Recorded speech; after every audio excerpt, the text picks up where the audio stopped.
ഗവൺമെന്റിന്റെ പല ഈ മുദ്ര ലോൺ പോലെ പല കാര്യങ്ങളുണ്ടല്ലോ. എൻ്റെ അടുത്ത് തന്നെ ബാങ്കിൽ, ഒരു നാഷണലൈസ്ഡ് ബാങ്കിൽ ജോലി ചെയ്യുന്ന എൻ്റെ ഒരു സുഹൃത്ത് പറഞ്ഞത്, ഈ മോദി ഗവൺമെന്റ്, കേന്ദ്ര ഗവൺമെന്റ് കൊണ്ടുവന്ന ഒരുപാട് കാര്യങ്ങളുണ്ട് ഇവിടെ, പക്ഷെ അത് പ്രൊമോട്ട് ചെയ്യാത്തത് പൊളിറ്റിക്സ് ബേസ് ചെയ്തിട്ടാണ്. ഞാൻ പറഞ്ഞ ഈ മോദി എന്ന് പറഞ്ഞാൽ BJP കാരനെ മാറ്റി അദ്ദേഹത്തിന് ഒരു പ്രൈം മിനിസ്റ്റർ കൊണ്ടുവരുന്നോ, അല്ലെങ്കിൽ ഇവിടുത്തെ ഒരു പിണറായി വിജയൻ എന്ന് പറഞ്ഞ ഒരു ഇടതുപക്ഷക്കാരനെ മാറ്റി ഒരു ചീഫ് മിനിസ്റ്റർ ആയിട്ടോ, അതായത് പ്രൈം മിനിസ്റ്ററോ ചീഫ് മിനിസ്റ്ററോ അല്ലെങ്കിൽ സ്റ്റേറ്റ് ഗവൺമെന്റിനോ സെൻട്രൽ ഗവൺമെന്റോ ആയിട്ടല്ല കാണുന്നത്.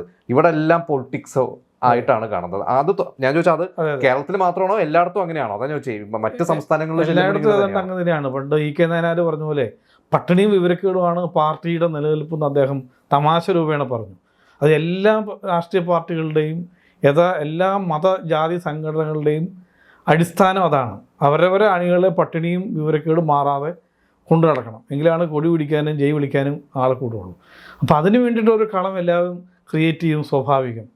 പക്ഷേ എനിക്ക് കാണാൻ സാധിച്ചത് ഇവിടെ കേരളത്തിലാണ് K-സ്വിഫ്റ്റ് എന്നൊരു സംവിധാനം കൊണ്ടുവന്നു. അതിൻ്റെ പിന്നിൽ എന്ത് ചേതോവികാരമാണെങ്കിലും ആ സ്വിഫ്റ്റ് അത് നമുക്ക് രജിസ്റ്റർ ചെയ്യാൻ നമുക്ക് തന്നെ ഓൺലൈനിൽ ചെയ്യാൻ പറ്റും.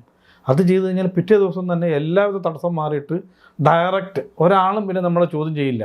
പഞ്ചായത്ത് സർട്ടിഫിക്കറ്റ് എവിടെ, FSSI എവിടെ, ഇതൊന്നും ചോദ്യം ചെയ്യപ്പെടാതെ തന്നെ ബാങ്ക് ലോണും കിട്ടും K-സ്വിഫ്റ്റിൻ്റെ ഇതുണ്ടെങ്കിൽ, ബാക്കി എല്ലാ മാനദണ്ഡങ്ങളും മാറ്റി വെച്ചിട്ട്.